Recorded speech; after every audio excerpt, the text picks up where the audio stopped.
Yeah, we got Brazzy. Brazzy's the guest producer today.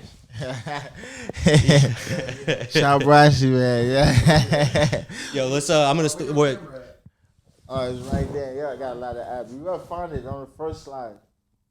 Oh, okay. I think I wasn't going first slide.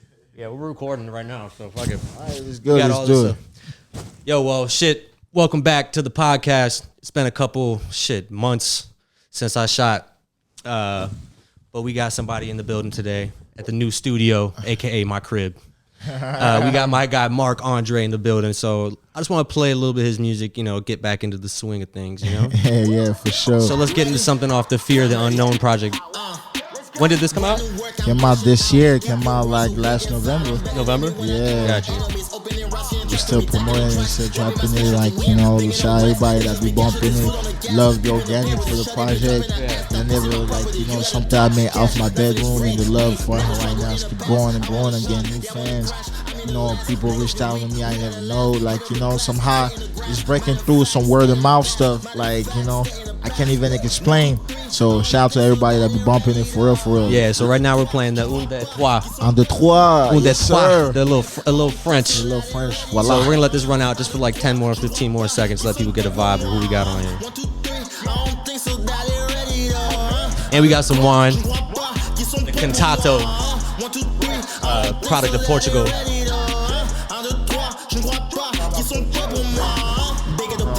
I live in a Portuguese neighborhood in Jersey. Shout out there. Shout out my boy Justin Moyano right now. Real Portuguese, doing the whole campaign for Tizo Touchdown and now Total Travis Scott. That's my boy. You know what I'm saying? So shout out Portuguese people, man. Hell yeah. Yeah. Cristiano Ronaldo, man, one of my favorite soccer, players, man. Yo, so Marc, welcome to the podcast, man. What's good, my brother? I'm chilling, man. It feels good to be back. Feels good to be back shooting with you. I heard a lot of good things about you from just people in your circle. But for people on the show or people that are watching the show, give me a little bit of rundown. Let them know who we have here on the couch. We have a self-proclaimed legend. Let's put it this way. A real. Cheers to that, man. Actually, yeah, we got cheers. Cheers. Cheers for that. Cheers. A Renaissance man, real of his kind. More a real true artist overall. Marc Andre is just true artist overall. Somebody like the face of art.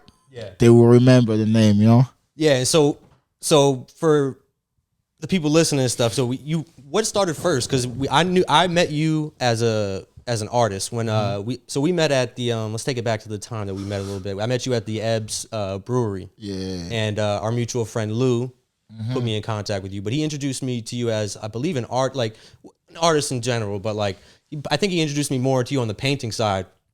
So give me a little bit of rundown on the beginnings here. Painting, was it rapping? Was it music? Was it poetry? What was going on?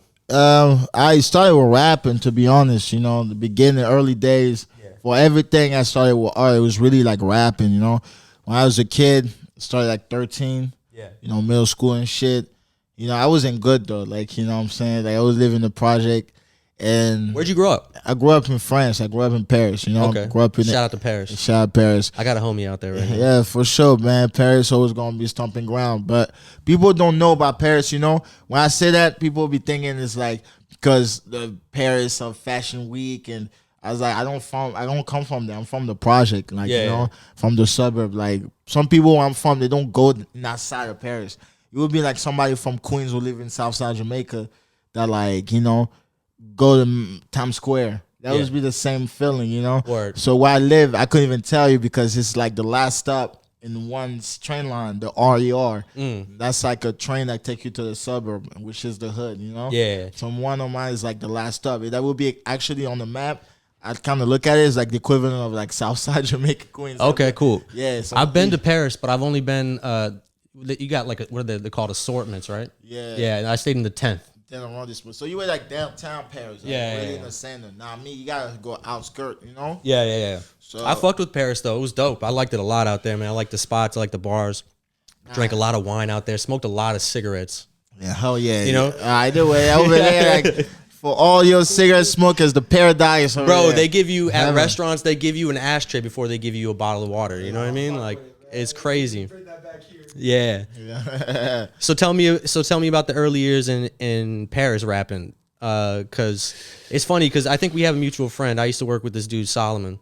Solomon Yeah. Fi. Yeah, that's my guy, man. Yeah, he's A out great there right artist. now. Great artist, man. I want to make a song with him, but I have to get my weight up a little bit, Yeah. in the game. But he respect me a lot though. Like, somebody that actually like even before shit kind of like, pop off and shit. Like somebody that always show me love on the Yeah. scene. Like, I remember, we talking about Tizo. Tizo had like done a show like Tizo touchdown. yeah, that was like Art Basel like 2 years ago, Mm-hmm. and Solomon had performed open up for that, and we were all like on stage and just rocking, like Yeah. he didn't expect me to pull up. He saw me, he was just mad happy. He put me on stage and everything, and then seeing him like moving as an artist, like Yeah, he's a special dude. Yeah. a special dude. But I was gonna say because when I was working with him and stuff, he showed me some of like the older freestyles. I can't remember what it was, or else I'll pull it up. But he has a freestyle. He was like doing a cipher with a whole bunch of Paris rappers. Oh yeah. So I was trying to think of the names of some of those dudes. But tell me some about about that, like the Paris rap scene for you coming up. In the beginning. In France, like hip hop is the biggest like music genre. It's bigger than pop. And like actually there was like a Noisy documentary a couple years ago. They did like about like music, like rap around the world, and they said like the second biggest consumer of rap in the world was France. And it was crazy because France is only 63 million people. Yeah. But like I know as a kid, ever since a kid, me living the project, it was all about hip hop. It was all about rap. Like from everybody, from battles, like kids who come battle you in your class, like at recess, you gotta battle somebody in your hood. Like like yo, that shit don't like people think it's like only here. Now it's universal. Like shit used to happen in France. Yeah. Like people like yo. We knew somebody that used to freestyle, and people would go to this hood and like found out like even in your hood, like it was a competition. Like you don't join a rap group in the hood if like people don't feel like your bar is up, Yeah. And it feels some of them going like try you, like do like rap battle you, and you not even prepared for that. You know what I'm saying? Because it's so much aesthetic. The skills. It was like we breathed that shit. Like it was everywhere. Graffitis. Everywhere, like street soccer, like you go over there, this rap was everywhere. We lived that shit like 24/7. It's like, it was kind of the way even in France, because French society is pretty racist. So it's not like that meant much route for people to get out and then have a prosperity and fortune, like what I'm saying, within like within those outlets, like so. When you have that, it's like okay, now you got to share something, and I feel like France at the time, not right now, I would say. By the time, like in the mid 2000s, early 2000s, like they had like their own style. Like it wasn't like it was something like you have to be in Paris to know type shit. Yeah. They would work with certain American people, but they didn't feel they needed to. A lot of French rappers feel that they didn't need to work with like American people because they were the biggest music genre in the country. So like automatically they would go it would go up numbers, they were being listened to way more than a pop artist. Yeah. So yeah, when that like of course it's bound to happen. Like you're in the hood, you see everybody, you going to rap. Yeah, who were some of the dudes that y'all were listening to when you were like 13 in Paris? Like Yo, Booba. Booba? Yeah. Nah, I'm not familiar. Booba, like, you know Booba? Are you like from an uptown Bronx scene now? Nah. He lives in Miami, but. Savage? No, not Booba Savage. That's a That young kid? yeah, that's a different kid. No, shout out Booba Savage though. Yeah. You know what I'm saying, for sure. But like Booba is like all Jay-Z basically. It's like all Jay-Z. Yo, it's like to me, in a French rap, there's few people in French rap I feel like, yo, he's still rapping till this day, But now he's rich, he's doing like mad commercial shit, like it's more. But in his 8 days, nah, like there's nobody that like Punchline was like, yo, this girl is crazy because we're from the east side, we were from the west side of Paris, so there's another side, you know what I'm saying? But in middle school, we was screaming his album. When he dropped an album, West Side, I remember it was like my last year of middle school. Yeah. Yo, I swear to God, before even the album dropped, my man had the leak, you know what I'm saying? He LimeWire that shit. You was playing that shit at recess. It's like, yo, you gotta hear this shit. These niggas thumping on this shit. I was like, nah. Yo, we wanted to be like we were really kids. We really wanted to be like him. Like there's another group too, 113. Yo, phenomenal group. You know what I'm saying? They changed the I only landscape. know 112. Yeah, but 113, yo, shout out, like, you know, their producer DJ Mehdi also opened up like a ladder, a way for the French rap. R.I.P. DJ Mehdi, you know what I'm saying? Real legend for, like, you know, hip hop culture in France.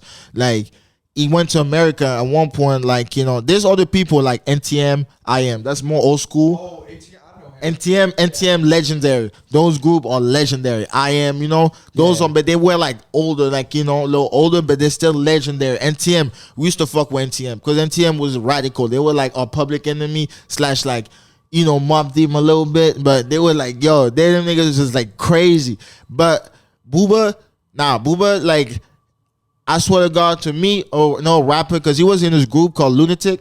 And the story of a Lunatic is legendary. That's why I believe on the word of mouth. Yo, they were banned from every radio in France. Like, banned because their lyrics were supposedly too hardcore. But they were speaking that shit, like the bars, you know? And I like about them, they're like a Mobb Deep. There was one member that was conscious, and Booba was the evil gene, the evil twin. And they would just blend in. And they did just one album together. Was it like 2000s or yeah, 2000. Because what happened, like, they got buzz when they were 16, and then Booba got locked up, like, you know, at 18. You know what I'm saying? So for 2 years they couldn't, like, you know, music. So when he got out in 2000, they dropped that one album. And then he went solo. Yo, that shit went platinum. Word of mouth. Word. Like, you know, no, like, any. He got out of prison. Yo, ain't got out of prison. Like, and then he did his solo album. After his solo album, he took off. After When that, did the solo album drop? 2002.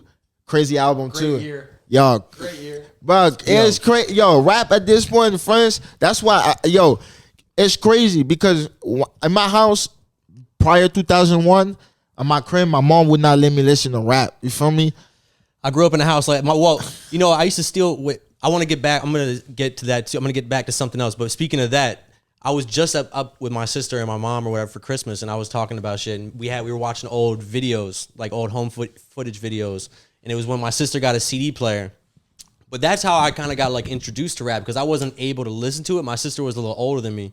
So when my sister was gone or when my mom was gone or some shit, I would sneak in my sister's CDs, like, you know, remember when you had cases, you know? And I would go in there and I would steal the fucking Chronic. It had like a weed leaf on it. I You know what I'm saying? I steal the Chronic. She had the Rough Riders album. She had like an Eve album. And that's how I like first started getting in tune with shit. But the first ever fucking like song I can ever remember is I had it on cassette was Gangsta's Paradise by Coolio. Swear to God. Yo, it's classic. We had to get the VHS, you know, with the movies. So. Yeah, dude. But what I was thinking when you talked about how you like your homie had the leaks off LimeWire, it brought me back to a time like when everything. Remember when you were just like when middle school was blank CDs. Yeah, blank CDs. Putting CD, you like depended on like your homie to like burn a fire CD. I used to be like the friend in the group that would like burn CDs for people and shit. That was like I love doing that. Nah, no bullshit. There was somebody that was designated like in school, or in the hood, be like, yo, that's who got all the tape. We got to go through him. Like, you know? I would just do it for like friends and stuff. I was never like trying to sell them like that, but it was fun. I burnt Reasonable Doubt for my biology teacher. Hell yeah. For that good B-. Yeah, you need to get that grade.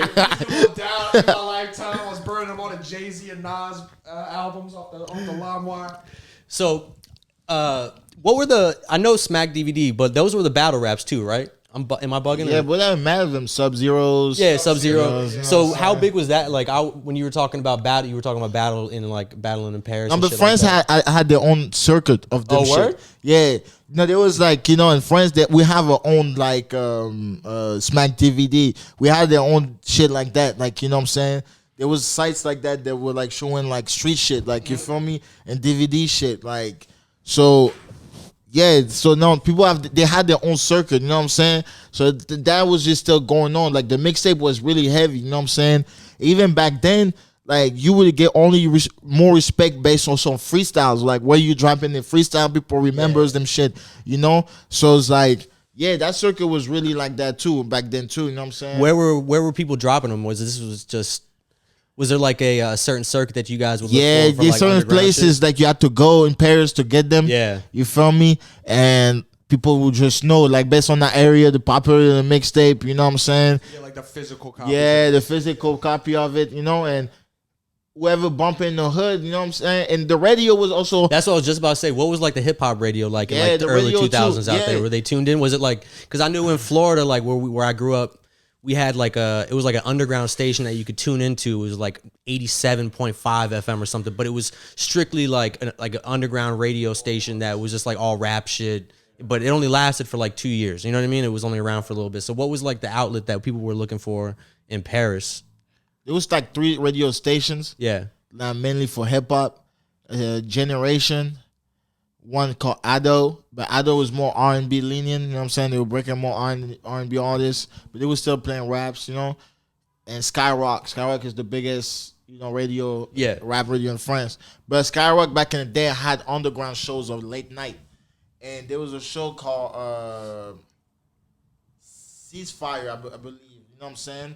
And it was late night, and it was a guy named Jackie that was playing all the street shit, so if we you were on that, that was the late night, like everybody waiting for the, the diss late night freestyle. It's like when Flex comes on at what time does he come on mad late? So he plays all the other shit. Or no, it might be Pete Rosenberg. Yeah, late night Rosenberg. Something like that. I think that's on Shade 4-5. Yeah. Something like that. So that was like for the underground. Once you do also a freestyle in Generation. Because he was also a very underground bass radio that kind of like breakthrough. That was also a buzz too, you know what I'm saying? They were promoting a lot of underground. But going on Skyrock was like, the main thing. Once you're on Skyrock, everybody in the hood is like, yo, you're on Skyrock. Like, you feel me? Like, okay, you going somewhere. You know what I'm saying? That was a dream for every kid at the time when like internet was in like, a thing. And so based on that, things talk about the hood knows, the hood just know. Like, it was like hood DVDs and shit. Like, the hood just know. Like, yo, you see a rapper that rapping some famous ass rapper, like, some famous rapper, like, be like, oh, yo, you know him, like, he can't kill that verse. Who's that? So people start like trying to like, find out who is he, just word of mouth shit, hood shit. Like, everybody gotta know in the neighborhood, around where you at, And after that, from north to south too, because not only in Paris, there's like Marseille. You go down south, you know what I'm saying? In France, Marseille is also like a big city who had like a lot of rappers, like, that also like blew up in the French rap. And like when I'm talking about I am one of the pioneer of French rap. You feel me? They're like the member of Akhenaton, you know what I'm saying, came to the US in the 80s, when late 80s kind of, and kind of brought hip hop back to France, Yeah. He did a song with Nas, like, you know what I'm saying? Like, fuck, what's this song? It's on his album or is on Nas? It's on their album. It's called The Saga, I believe it. NTM and I Am on the 2-1. And I think I Am did the song with Wu-Tang too. They did definitely the song with Wu-Tang. That's definite. They definitely did a song with Wu-Tang. And who were some of the US people, the US guys or whoever was like making the biggest impact in Paris at that time? Like, who was it just like, the standards, like how it is here, like the Jays, the Nas, but who were some of like the more like unknown artists that really had a chokehold on Paris? Like 50 Cent. 50? 50 he was a chokehold on the world. Everywhere, bro. Yo, what? Well, 50 Cent blew up, yo, I say Booba was like all 50 Cent combined Jay-Z kind of, because he got kind of that dominant shit. But then if it was US, it's like 50 Cent. I remember like at that time, like 02, 03, like, you know what I'm saying? Dipset, you would be like also Dipset. Dipset was big in Europe, you know what I'm saying? Because they had Dips in London too, but they were big in Europe somehow, So Dipset was big, Of course, Jay-Z, but people didn't understand like the magnitude, the lyrics of Jay-Z, Going over their head a little bit. Yeah, 50 Cent is just the charisma and whatever. Like, it was just in your face. You couldn't deny it. Yeah. Shoot you in your forehead right now. Yeah, type shit. You can understand that. That won't go over your head. Like. Yo, Aftermath, the whole Aftermath, But then also people start fucking with the South shit too, like, Ludacris and Ludacris. Bro, Kanye was big too. Outkast. Kanye was big, yeah. Outkast was big too, but Kanye was actually big. Kanye's rap out was actually big in France. Yeah, like they were playing that shit all the time. Yeah. It was huge over here. I didn't know it like translated like that over Yeah, here. well, I would assume he was heavy into the fast world even back then. So I'm probably kind of like tapped in just that way in general. So you know what I mean? Just I can being see that. fans of Rockefeller, I'm sure. Yeah, Rockefeller was such a big name. You know what I mean? That you just like Exactly. no, there's no chance in like not seeing him. You know what I'm saying? Like, Nah, Pharrell was big too. yeah, Like Pharrell, Timberland, like those people. Main popular people, but like. Yeah, I feel like biggest impact at the time was like 50 Cent, like Aftermath. Yo, I remember my first rap concert was the Anger Management Tour, Eminem. Oh, word? You are blessed to have gone to Yo, that one, man. but the story about them, my Yeah, mom. let's talk about that a little bit. Yo, Yeah. because my mom, I remember like I was middle school, I was bad as shit, and then my mom, I loved Eminem. Like I ain't gonna lie, like as a kid, like. Cause I didn't understand it. I just like the persona and shit. Yeah. But I just like his flow on certain shit. Cause I listen to the Chronic. So Dr. Dre, I love Dr. Dre. You know what I'm saying? So I was just like, yo, everything Aftermath was putting out was just like a fan. M was on the top of the world. Yeah, like Snoop I'm Dogg. just at home listening to my Will Smith CD. Yeah. Yo, I was a kid. I was like, nah, yeah, this shit is so crazy. Like, M was worldwide like 50 was. yeah, Like 50, obviously. exactly. He was worldwide like that. That's why 50 Yeah. and M can still tour the whole entire world. Like 50's on the final lap tour. You can go to fucking They're- Croatia So the whole- and sell it out. They're everywhere, bro. there's a whole generation behind it, So like I was a fan of that. So my mom knew as a fanatic, so she was like, all right, if you don't get in trouble, it's cool for like a month. You do your homework, come home. I'm not here. Like I don't hear shit. Like, I'm gonna see what I can do. So I was like, you know what? I told her homies I can hang out after school. I was on good behavior. I felt I was down for a little I felt I was on house arrest. I gotta sit back for a fellow. Yeah, fellas. right. They called me out the window like, nah, dawg, I'm good, y'all. Like, I'm cool and I'm trying to be the fake best kid ever, And then she got them shit, yo. She got them shit for me. And I went with my uncle and shit. How old were you? I was like 13. Word. Yeah, man. Oh man, prime time, right? Yeah, prime. As we really getting into hip Yo, after that, but I was already like by that time inflicted by hip hop because it was stripped away from me by like until I was like 10, 11. I was in. My mom didn't want me to listen to rap at the crib. What was in the house? What was playing in the house before that? Yo, she was playing like African music and like Hispanic music because she's like Afro Latina. Where she's from is like Equatorial Guinea. She's the only Hispanic like colonized country, that was. So she speaks Spanish. So like she in like in between that culture, So she was playing that. I was playing like pop song. I ain't had no clues though. You feel me? Me, I had no clue. I was like mad naive and shit. So until like one day, because I was going to my dad on the weekends. Yeah. For the break, I think spring break, he took me to one of my cousins on the west side of Paris, and they were hood. You know what I'm saying? But those cousins were like the hood for cousins. Yeah. So like when I got there the first time at the crib, like everybody like, yo, it's mad niggas, like mad people at the crib, like yo. And me, I never been to this type of setting. I mean, me, my mom and shit. I'm like there and shit. I'm like, look at everybody. Then I go, I changed the radio station, and everybody dropped, and looked at me. Yeah.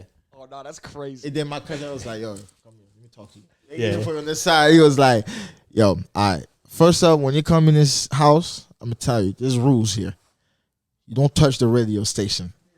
If you want to touch it, I tell you the station you and can only change it to, So he tell me the rap station. So I told him like, yo, I don't like my mom don't let me listen to shit. He's so he like, understood. your mom's not here, huh? Yeah, he was like, all right, well, he said it's not your mom crib over here. You know what I'm saying? He's like, by the time you live here, you're gonna love this shit. Yo, that's it. After that, like, What was he playing? yo, he put me onto the whole rap. Him and his brother, because brother was like the first person I saw recording. And that was back in the day, like 2001. Yeah. He had like the mixer, like the mic hanging. He used the tape and shit. That me, I was just like a kid. I was like, whoa. He was like, yo, I'm making my own mixtape. But like the crib, the whole crib, my aunt when she goes to work, she play Skyrock. She don't play nothing else. You feel me? Like the whole house is like accepting the hip hop. So me, I was just like, yo, it's a new thing. I want to come here every weekend. Yo, I didn't want to live. Yo, my dad was like, yo, and my dad didn't give a fuck. He was like, yo, you good? He was like, yeah, all right, good. Yeah. You know, so I'm like, hey, you know, I'm gonna leave you out there. I was like, yeah, I'm good. That is good. My mom was like, nah, come home. You change. You see the way he talks. You know, it sounds changing. Yeah. Yo, my mom Came home, broke off a little bit. Yo, my mom hated that shit. She hated that shit. She was like, yeah, you talk different now. You know, I don't want you to be here. Like, yo, your dad. I'm a gangster, Grandpa, and I love it. I'm proud of it. I'm proud of it. Yeah. Back with the G-Unit tank top. Yeah. He watched Get Rich or Die Trying and went back to his rails. I was corrupt. I was corrupt, bro. I was corrupt. They corrupted me, bro. Yeah, I swear. And then because his older brother, he was like working. He was more now, but him and his older, like younger brother, was like kind of like 2 years apart. So we were always together. Yeah. So him, he was just like, yo, this dude. I remember like he used to wake me up at like 1 a.m. Because at 1 a.m. in Paris, they would show like on the TV in a certain channel, like Real Channel Sex? 6. He would show like not that, but HBO uncut, Real Sex? uncut shit, uncut video. You know? Yeah. BT Uncut. Yeah. You know, You saw the tip drill video. So exactly. So my cousin's like, yo, wake up. Like, yo, I got the VHS. Let's go record this shit. But we recorded mad hip hop video. The first time I saw Bringing the Pain was with him. Yeah. And I felt that in that. Method Man Bringing the Pain? Yeah. And after that, yo, my shit changed. I thought it was one of the best rap video ever. When like he started doing the dance, I was like, yo, this dude is fucking crazy. I was like, what the fuck?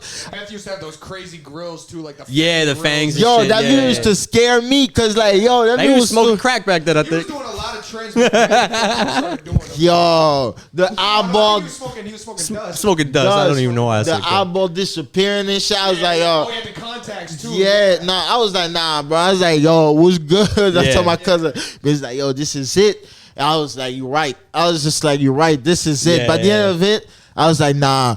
He never left. I feel like now it was bound to happen. A couple years later, I started rapping. Yeah. You know, it was just like, you know, it never left. And my cousin showed me like from everything, the rap, like US rap history, put me on. It was just like Yoda, like, you know, it got me.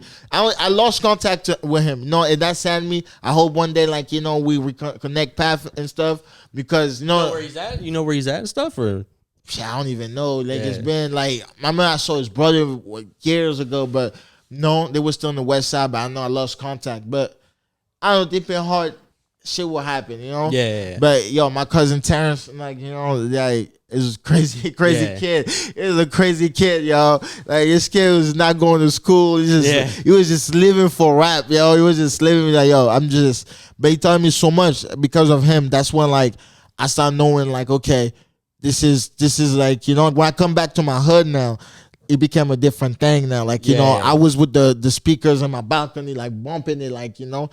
And yeah, that's when, like, I feel like the base or everything, the art, that's the roots of, like, when you started, like, you know, on my artistry. Because, like, based on that, those elements, I always use that, and I always refer that to, like, my music now as the present. So Yeah. that's the beginning of, like, you know, everything. Yeah, that's interesting too, because I was like, you were talking about some of the videos that like kind of made an impact on you, and I was thinking about when you were talking about it, I just started thinking about some of the shit that when I was in like late elementary school, early middle school, it was like things that I remember. I used to come home from summer school and see like the Hypnotized video on TRL. Remember that shit? Yeah. TRL fucking.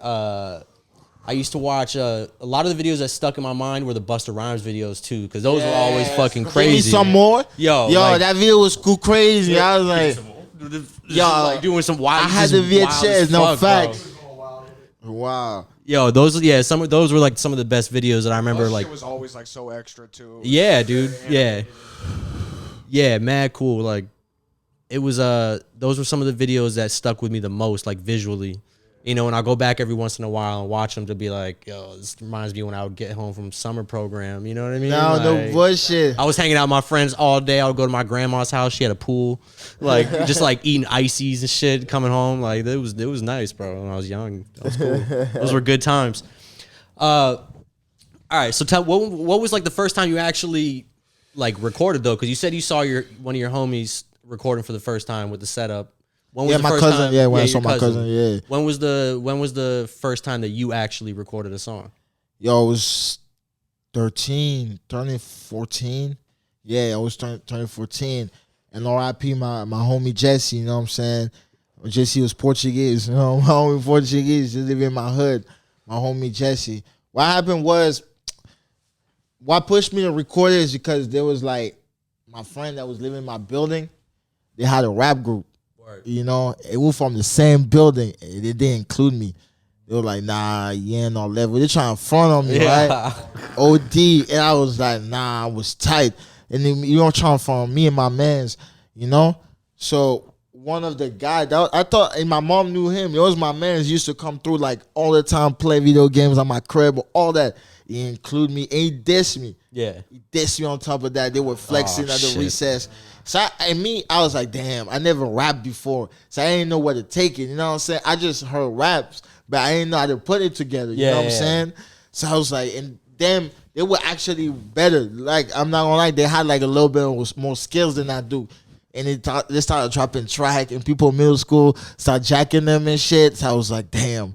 So my friend was like, you know what? Fuck it. My friend Kevin was like, I'm gonna diss them back. Yeah, but He was like, yo. Good money, cut they fucking head He off. was like, yo, fuck that shit. You came in my kitchen. I remember we were in my mom's kitchen. He was like, yo, fuck it. I'm running that shit right now.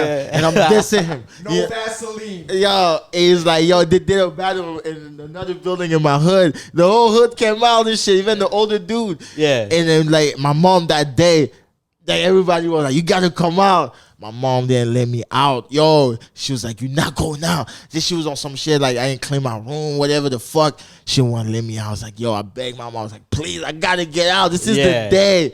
Yo, I didn't show up. He went there. So there was like, apparently, people say he won or some shit. I was about to say, so who won? Yo, he kind of won. People say he won. Yeah. So, won. but I wasn't there. So it was like, yeah, but Mark didn't show up.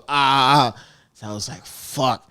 So I was like, you know what? Me on Good Sport, I was just like, I'm just gonna record my shit separately. You know what I'm saying? Yeah, I'm solo. I'm going solo. I'm gonna do my shit. You know? Yeah. So I told my man JC, was like, yo, I think I found a way for us to record. You know what I'm saying? I think I know how they record their song. You know what I'm saying? Yeah. So you put like a webcam back in the days, like through the webcam, yes, the mic. So basically, we let the beat play in the back. And we just like rap the lyrics and shit. I used to use I would fuck around and make rap songs with my friend. I used WavePad.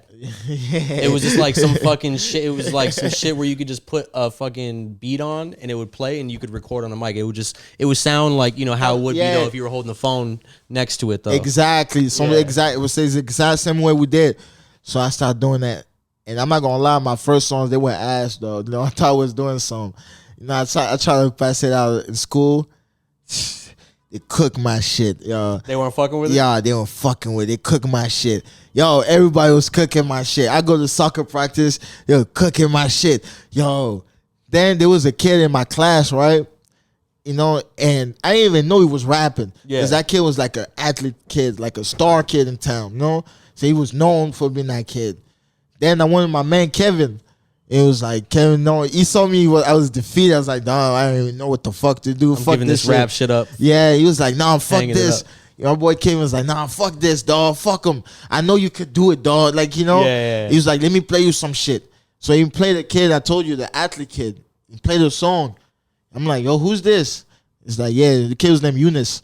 He's like, yes, that's Eunice. It's like, that's Eunice? I'm like, yo, that's Eunice? Like, yeah, bro. You raps? I was like, yo, that shit, I thought it was like somebody's sign, bro. Yeah. He's nice as fuck. I was just like, yeah, bro. So that's like, you don't even know who be rapping, bro. So the next day, I go to class. I'm like, yo, Eunice, let me talk to you, dog. It's like, you rap, bro?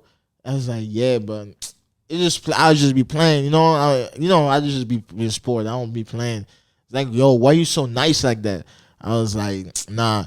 I was like, yo, tell me how to be nice, bro. Like, you feel me? Yeah. Like, he saw me because at one point, when I started rapping, I never stopped writing. I kept writing, right? But I wasn't coming up with shit. So Eunice was like, you know what? I'm going to tell you a secret. And I'll never forget it. It was like, you don't want to be good at rapping, bro? Write. Yeah. Just keep writing, bro. Just keep writing. Whatever you do, keep writing. It's gonna make sense. At one point, you're gonna see the structure. It's gonna force you, like you're gonna understand the structure. You're gonna get better, but just keep writing. And it's like you keep writing, you see improvement. Once he gave me that advice, I never like, you know what I'm saying? I kept writing. Yeah. And that's it. That's how, like, you know, it came out to it. But so Jesse, RIP, my boy, you know what I'm saying, was my first engineer. You know what I'm saying? And yeah.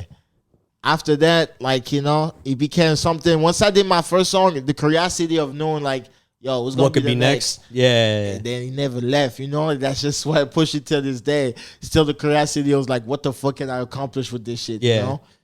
Do you remember like what were some of like the first things that you were trying to rap about? Were you trying to be like? It was. What were the topics that you were focusing on? Yo, it was this in the hood, bro.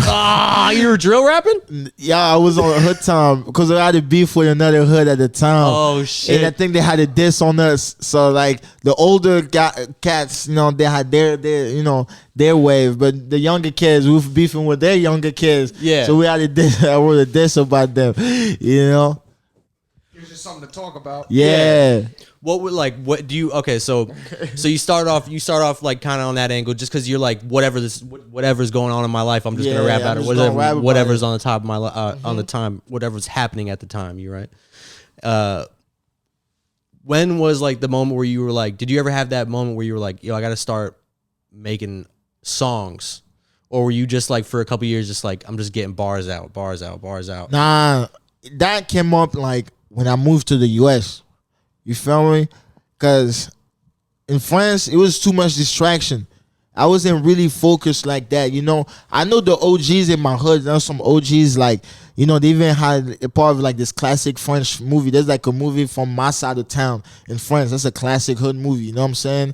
It's called Ma Cité Va Craquer. Like it's been like the soundtrack is like a very legendary soundtrack. Karis One is on that soundtrack. Okay. You know, like. So that movie, it costs like $100. You want to buy it on eBay? The DVD costs $100. That's how legend. You can't even find this shit no more online like that. You know, and that shit was about my side of town in her, like, you know. So I knew the OGs that was rapping on there.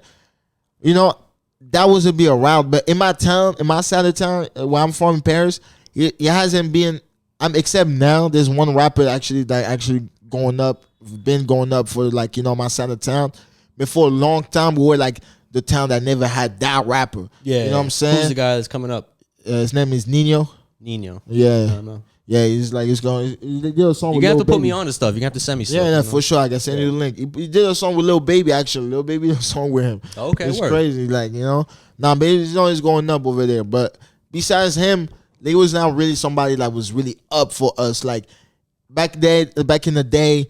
You know, they had like, you know, other places, 92, like West Side, they had Booba. You know, the whole Booba clique, you know what I'm saying? They had legendary rapper from the West Side. South Side, they had like all Wu-Tang would be like, you know, African Mafia, you know? Okay. So a group of like, you know, similar version of Wu-Tang. Solo group artists, but they're all together. 91, they had a bunch of other artists that was like, you know, on the South Side too, that was like, you know, known. 93, NTM. They had like 93 North Side of Paris. They had a bunch of rappers, you know? Yeah. So it's like us, we're like always being left out. In 95, they also had rappers, of course, downtown Paris too. But like us, we're always been the ones that was being left out. You know, there wasn't being like an artist that was like, yo, since a kid who could be like proud, be like, yo, you know, he's rapping for us. Besides those OGs, but they were like early 90s, you know? By like 2000, they wasn't really active in rapping no more like that. You feel me? Yeah. So it's just like one of those groups that was just like, yeah, they were legendary. You had to be there. Everybody recognized the legend that they are, but yeah, just things didn't, you know. Exactly. Yeah. You know, there was one rapper that was like, you know, about to be in that status, but he went to jail, and after he went to jail, it kind of like, you know. So it's just like, yeah. So at the time, it's just a different perspective. So that came up like when I came to America, you know, because I was far away from everything I used to know now. Yeah. So when you came from Paris, where did you come to when you came to America? Where'd you go first? When I came, I was in Maryland, you know. Okay, DMV. Yeah, the DMV area, you know. Because my dad was living in New York, you know, but he got transferred to Georgetown, because he was working at Dean and DeLuca. He was Okay. chef. You know what I'm saying? Shout out Dean and DeLuca. Shout out Dean and DeLuca. Bootleg. We won't say Hey. it. Shout out Dean and DeLuca. Oh yeah, hey, if you got Dean and DeLuca gears, now they're worth a lot of money right Hell now. yeah. I tell you that much, you know. Hell yeah. So okay, so you went to DMV, and then how long were you there before you came to New York? Yeah, I was there from 2006 till 2015. Okay, so you had a long time there. You had some Yeah, I like went to high developmental school. years. You know what I'm Yeah, saying? that was a very pivotal moment Yes, too. yeah. You know, for even career wise and culture wise, you know, because it was also a total fucking culture shock. Yeah, what was that like? What was the Yeah, trip? it was like going a- to Maryland too, out of all places. like total mindfuck. Yeah. Guy, I'm a Paris kid. You know, so it's like living in New York. You feel me? Yeah. Like, so I'm used to that city life. So I wasn't used to that Maryland lifestyle. Like, Yeah. I would be like, yo, what the fuck? But deep down, you know, those people forever. That place is forever in my heart. It does. I mean, it does have like a rich culture in general. Like even when Yeah. it comes down to music, anything. Like you know what I mean. Like DMV, DC, all those places. And there's a lot of talent that came from there. No, definitely not. When you realize and you like live there, you realize the talent, the richness, like of the potential of the state and everybody out there, Yeah. and you like, yo, it's not bad. Like it wasn't that bad. I learned a lot. I feel like me living in Maryland helped me a lot. I went through some tough shit, and it made me like even tougher somehow. Yeah. Be able to get out of it and like. In a way, not be stuck over there and actually like even inspire people from there and everything. From looking back from where I started at, from when I came there to when I left, and then where I'm at now, it's like, okay, it's always appreciation. Maybe it was total culture shock, Yeah, and I just got to thinking. I'm like, you were right around the time you got to Maryland, and right around the time when Clips was popping off. So I'm sure that was like. Yeah, big fan That was of the a Clips. whole fucking yeah. thing. I'm sure you were playing the grinding beat in the cafeteria. I know everybody was, bro. Grinding. Grinding. Come Everybody on. was playing that beat. That'd be Everybody legendary. on the tables.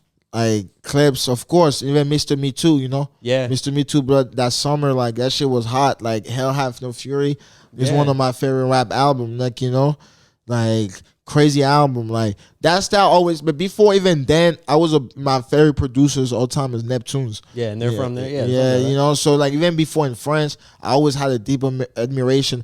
I feel even then, to be honest, why even want me like to start producing is Pharrell. Like when I heard "Excuse Me, Miss" as a kid, I wasn't even producing yet, but I was like, damn. Those beats were so fire. As a kid, I loved Neptune's beats. It was like, why is so fire? Like, like the scent, the way, like, it could be also like rap aggressive but melodic. I was like, yo. Yeah, Neptunes and Timbaland had it on Timbaland, lock at that time. exactly. Bro. Like, that as a kid, see, that's why I was wondering, like, I wanted to always make a beat like that. Yeah. Like, be like that. And then eventually, so like even that culture, the clips, everything, like I was fucking with that heavy. Like, the fashion, the style, like, that was bound to happen though. Yeah, that's tight, man.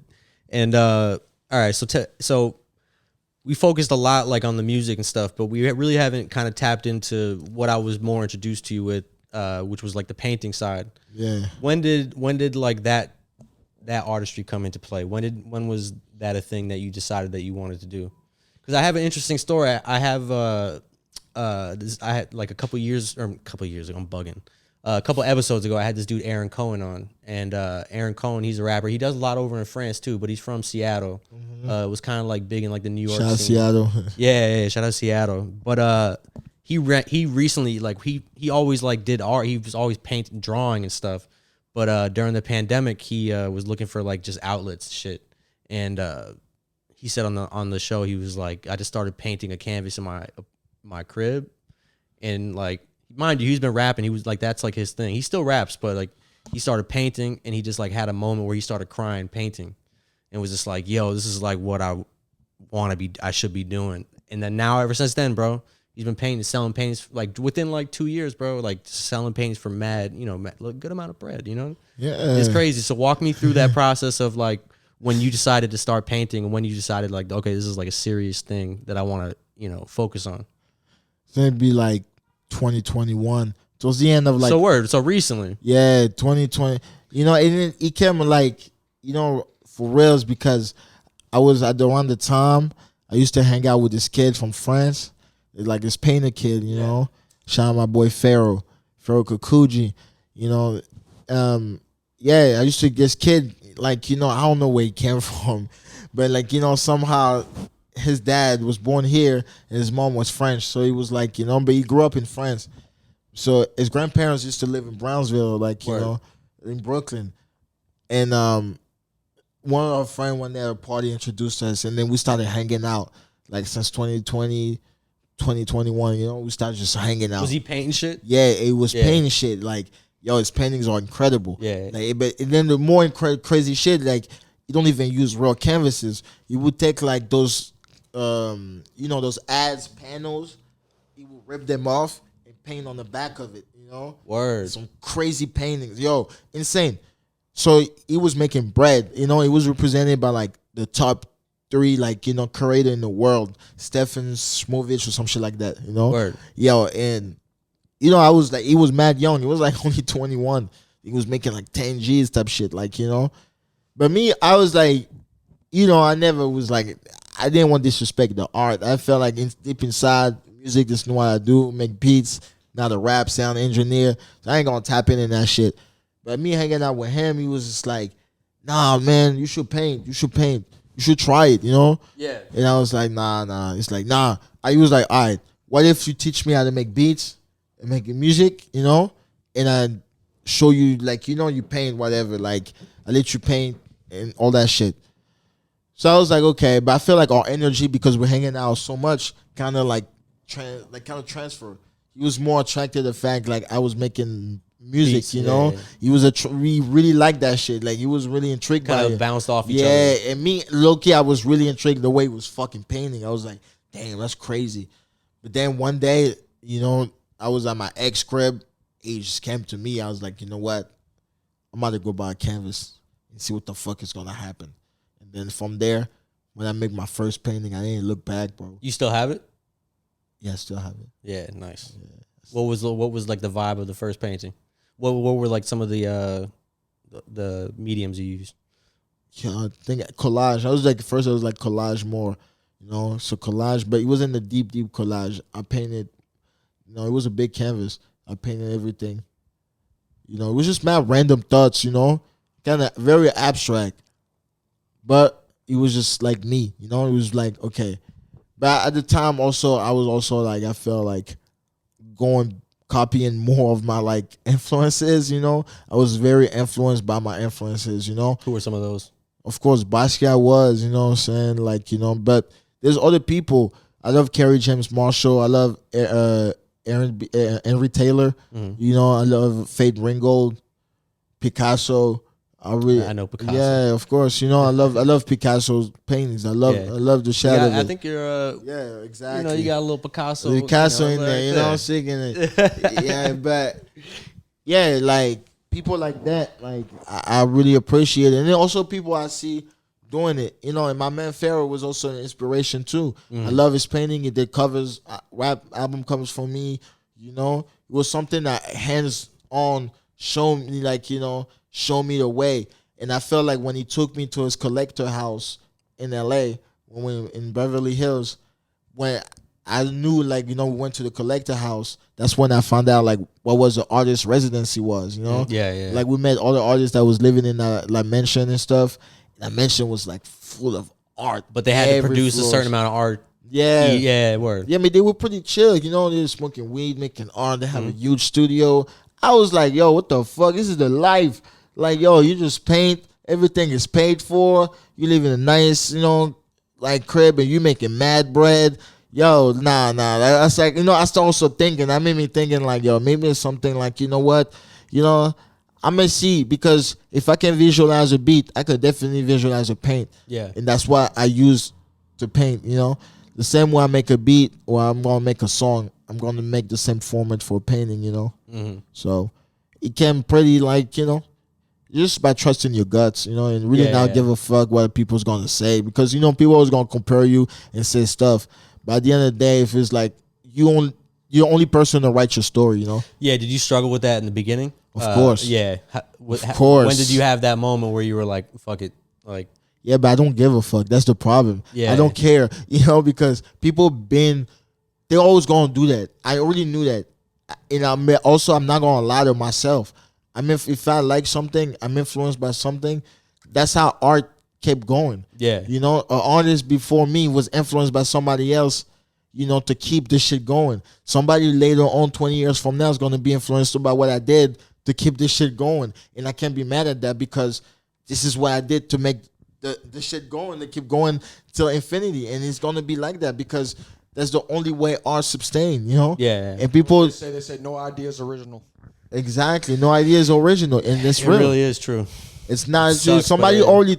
You think about an idea? Trust me, somebody Something already influenced it. exactly. Somebody influenced it, or somebody already think about this idea in the side of the world that you don't even know. Yeah. So it's not nothing else. We're not programmed, but we created based on like the similar, like same feelings, same type of like methods of life that we live in every day. So what's gonna change? People gotta understand that. So why am I gonna care about somebody's gonna say or something like I already know is gonna be expected? Yeah. And so what's the do you remember the time like when you had your first little bit of success with a painting? Like, Yeah, man. what was that feeling like? Where you were like, I know, I felt like the shit, I man. can actually do it, right? I feel like the man. Like, I feel like It's just real. It's like oh, this shit is a real possibility. Nah, when I had my show in Chelsea, Manhattan. Yeah. Oh, it was packed out, bro. I will show you the video, bro. You see the crowd. Like, it was much people that everybody that I knew would be fucking with in the scene. More people. There's people like up in the scene, like people like important people. It was crazy. It was just packed in and out, like back to front in Chelsea. There's painters that like painted for like 15 years and even got a pack out show in Chelsea. Me, I just painted like for 2 years and I just had like a crowd out there. I felt like, you know what? This one's like, you can't tell me shit. I'm like, I'm destiny. I'm it. I'm one of them. Some people don't want to admit it, but that's why they hate on the greatest, because they can't accept the fact that some of them are born to do this. It's not, I'm sorry. I didn't plan to do this. I didn't be like, you know what? I didn't want to be a painter. So it's not like, I was like, you know what? I always knew I could do this. Nah, it's like, something I didn't. It was like, fuck it, let me just do some shit. Let me do some shit. But the people felt it, and for me, that's the biggest victory, Because once the people feel it, you're a hometown hero. You did but at the end, you also gotta be the villain to this shit. So the villain to the critics, Yeah, well, that's definitely like something that I noticed too. Like just in general, you always seem to be outside. I saw you the other day at my homie Marc's event. Yeah. Who were you there supporting at the top shelf? Supporting my bro Know It All. Know It All. Shout out my boy Know It All. Give me a show up in the Bronx. My man Lou. Okay. Never Happy. But was that the dude in the Patriots jersey? Nah, he's like the first dude that actually went in the first performance. The first kind of the rapper. Know It All. My man, and my man 1,000 Word, of course, 1,000 Word. That's the bro. Vegas Cinematic. Shout out Vegas. Happy birthday again, my brother. I think that's the dude who I'm talking about. I remember because you were standing on the side. Yeah, right? 1,000 Word. Of course, 1,000 Word is my brother. Yeah. That story is even crazy. Like 1,000 Word. I met him the first day I met West Side. Ever since that day, those three, they always been fam. Like I give paintings to 1,000. 1,000 always gave me mad Polaroid. He pulled up to that show in Chelsea too. Unexpected. I didn't think he was going to pull up. He went in, like, I ain't shit to do. And I'm going to witness history, bro. I was like, you know what? I was like, that's crazy, because you witness a lot of history, but 1,000 Word always show me love. Like, you even, like, you know what I'm saying, dropping the album. I don't want to say too much on the Man Project, but, you shot me out. You always made sure, like, I was good. Like, and in that scene, in that underground scene, this rap scene, sometimes can be also real funny. But, hey, Yeah, I feel that, man. I feel that. But a lot of people don't know. I just put all these things up yesterday. Shout out Eddie Murphy. But we actually got one of your paintings here. So walk me through this one right here. This is one of your more recent. Is this older? It's recent. Recent? It's on the release. Everything on release. Yeah, I'm gonna take a picture of it too, so I'll be able to put it on the screen a little bit better. You gotta flip it though. You know what I'm saying? Which way am I flipping it? Hold up. Yeah, Or you want? I Hey, thought it you was want sideways. You want to do it? Yeah. Yeah. My bad. My bad. I wouldn't. Yeah, you know what I'm saying? You gotta turn them clockwise. Sorry, my twin doesn't have an eye for art yet.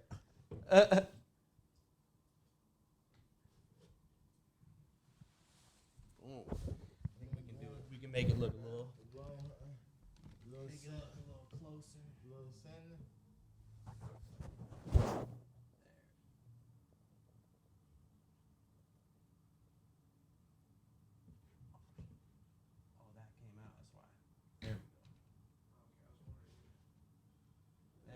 There we go. There we go. All right, so yeah, let's walk through this painting a little bit. Yeah, man. This painting is a moment of truth. It's the moment of truth. I'm dropping also, I want to know, it might be a cover for something, another project I might have dropped later on this year. Because this year I'm flooding the waves. You know, I'm like, you know, last year they took this label I was with, took down some of my tapes. I came back, you know, shout out people that listen to Never in a Hurry and Fear of the Unknown. You know, we came back independent, strong, nobody behind it, you know what I'm saying? Yeah. So now, like, I'm dropping African Inferno 3. You know, I already dropped the first one, the second one, and that's probably like, you see the 3 bars. I thought about it, you know what I'm saying? I was like, yo, this is represent like fears. This represent like the moment of truth, the moment of maturity, the phase of my life, like, yo, it's about to go up. It's about to go up. Are you ready? You know, are you ready for it? Are you ready for like what's gonna come for it? Like, you know? Bro, I feel like you're giving me like a halftime speech right now, bro. I'm getting hyped up listening to this shit. Yo, cause that's what it gotta be though. Gotta be hyped up for the heart. Like, I want people to come see like, yo, yeah, I was there. That was a moment in time. You know, I want people to say that. When I see those like 80s art movie, like a documentary about Keith Haring and everybody else, they'd be like, yeah, I was there. I was like, damn. Yeah, you were really there. That was probably a moment in time. And that's what I want people to remember. When you came on my shit, it was a moment of time. You know, that Chelsea show, yo, people remember that shit. Till this day, people will stop me like, yeah, it was a moment in time. Because you know what? People love that shit. When somebody came from like the underdog, came from the bottom, you got the moment to shine. It's a real party because the real people in there like, yo, you know what? Like, you know, we love to see it. And you inspire people. So that's that moment of truth, you know what I'm saying? That's that moment of like, yo, you're ready. Like, you gotta be ready. Get ready. Braveheart, you know? Hell yeah. This is dope, man. I like this place. I like this a lot. It's cool, man.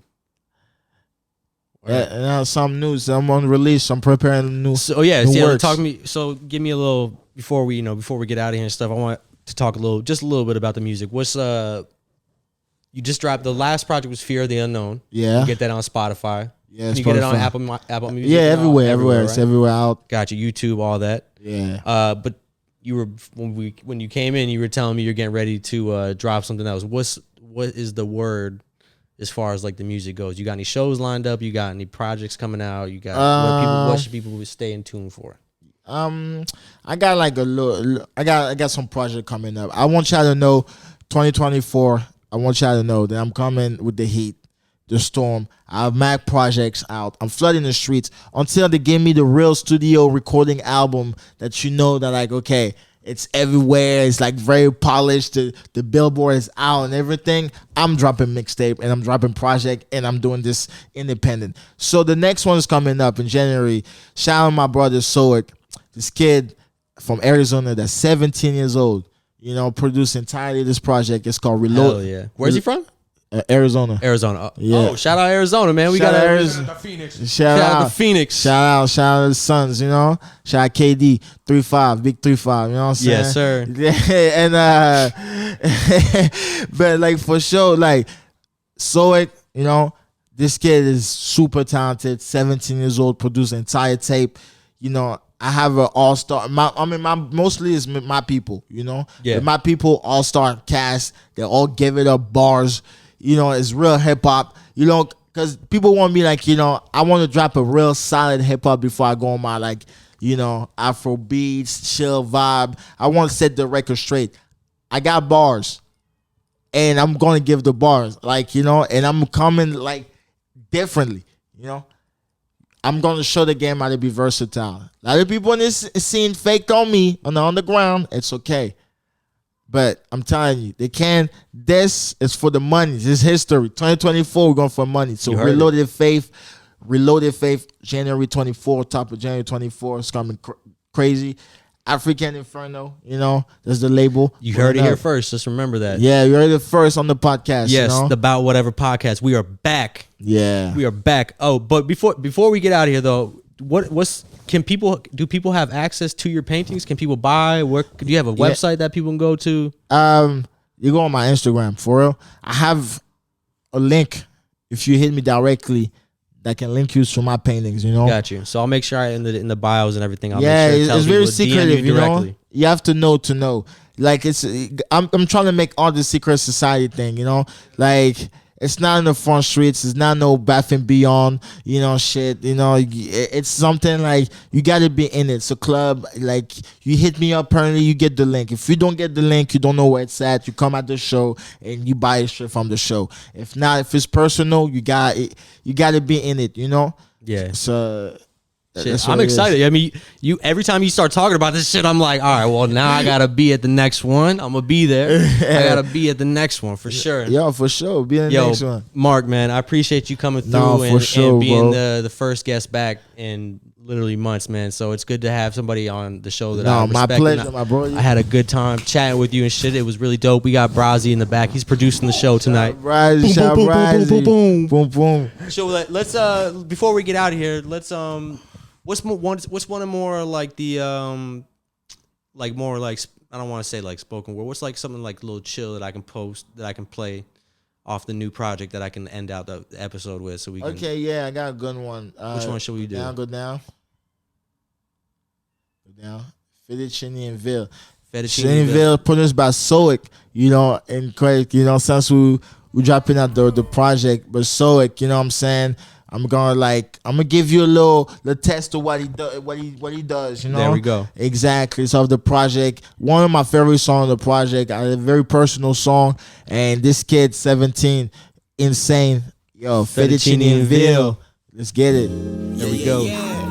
So you're genius. Yeah, we'll just let this shit rock out for a little bit. Thanks for coming through, man. For sure, buddy. Me talk to him.